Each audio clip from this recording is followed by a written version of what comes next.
What's up, guys? So the final episode of Beyond the Boundary, Kyokai no Katana, episode 12. I thought there was going to be 13 episodes, but I guess 12 it is, the Grey World episode, and it was really sublime. I loved everything about it. The fighting, the action that we got during the beginning. Hints, of unanswered questions that I still have right now, and I'm hoping and wondering if there's going to be, an extension of this anime in the future. We got a lot of closure. We got like a little epilogue, a little closure towards the end. But everything within this episode was really good. The anime as a whole was so sublime. I loved it, and it didn't get a lot of credit. I think it's really underrated. It's a 12 episode anime. It started in the fall. And, I don't think a lot of people really give it the credit that it deserves or really watch it and appreciate what a great anime it is leading up to now. The character development, more than anything, is what's drastic and apparent. Mirai and Akihito are not the same people that they were. You got those supporting characters that we know and love. The Naze family, you have Ai and Ayaka Shindo, all those people. So I love this anime very much. It's probably one of the best, if not the best, original anime to come out for 2013 so far.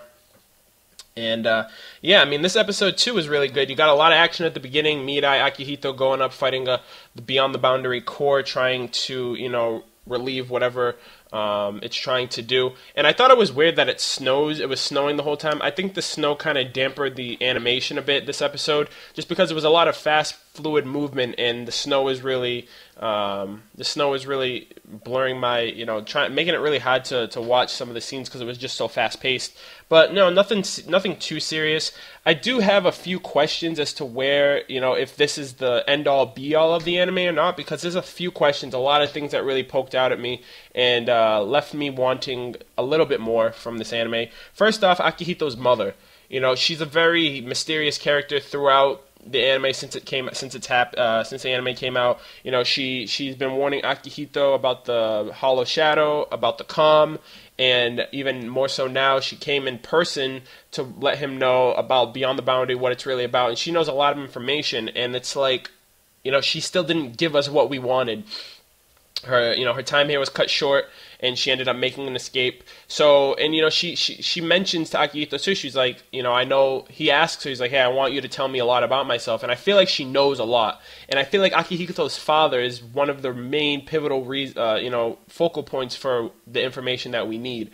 The fact that she knows about Beyond the Boundary. She knows about, Akihito being immortal this whole time, having it inside of him. And it's like, where are you getting your information from? Even more so, what's the origin of Akihito? How is he known as the half Yomu? You know what I mean? And obviously, half Yomu being, she's human, so his father had to be a Yomu, maybe of a human state, like Ai and Ayaka. Not entirely sure, but that's one of the main things. That's what I've wanted to know since the very early episodes, episode 1, episode 2. I mentioned it in my other reviews, too. That's one thing that I wanted to know, his parents, and we only got half of the story in terms of his mother, who knows a lot more than she's letting on, so that's one thing. Another thing is the relationship between the Naze family and the Spirit World Society, more importantly, Izumi and Miroku. This episode, they actually have a one-on-one battle, and, she's fighting him, he's fighting her, and we find out that they both have Yomus inside of them. It's actually apparent, and it shows off with Miroku. It seems like he's like a host, and his Yomu's like a parasite or something like that. I don't really know the intricacies that much, but Miroku discloses that, Izumi's the same as him, like she has a Yomu inside of her, but it's not, we don't get to see it or anything like that, and it's like, what's her past like? She has a lot of influence this episode. She's been very shady, and she's been very, she's been working behind the scenes a lot, and we don't really know that much about her, other than she's a part of the Naze family, but like, for Miroku to mention that, it's like he knows a bit about her, so what don't we know about her? And she doesn't let her siblings know either. So that's another thing, the history behind her Izumi, and the fact that Miroku's nowhere to be found after the ending. So that's another thing that raises questions. But the episode in total was good. The ending was really great. You have Beyond the Boundary, return to Akihito, which raises the question, if another Calm comes, is he in danger? And, Mirai ends up disappearing for a bit. And I thought, I thought that would have been a really bad way for the show to end, but I thought it would have been a really good motivation to set up another season, for him to find her or something or anything like that. But, you get the epilogue, and they end up being reunited in the same spot where they met, which is on top of the school, so that's pretty cool. You have, all the characters, working around and stuff like that. You have Ai and Sakura, being friendly and stuff like that. Miroku's nowhere to be found, so that raises the question of what he's up to now, because he's out of the scene.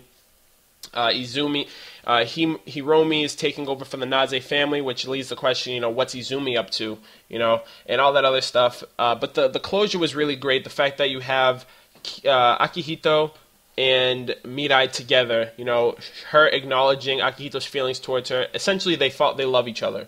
And that's pretty much what was slowly but surely progressing with each episode. The fact that they got closer to each other from episode 1 to now. And I just love that. This anime was really surreal. It was really great. Nothing really that I can complain about. Like I said, those questions still are haunting my memories right now. Just the fact that I still need a little bit more closure to be satisfied. The fact that we still have some unanswered questions. Maybe we'll get another season. Maybe we'll get an OVA explaining that. I'm not entirely sure, guys. But, I would love to know more about Akihito, his whole condition beyond the boundary, how his mother knows, what's Miroku up to? Is he plotting something for the future?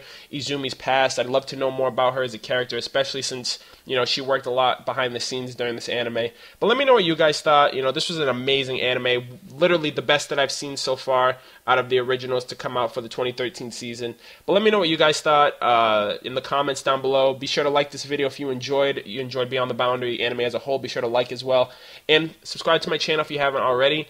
And if anything else comes up regarding Beyond the Boundary or anything of an OVA or something, I will definitely be able to keep you guys updated with that. But always, thanks a lot, guys, for watching my series, my reviews, and I appreciate it. Take care. Peace.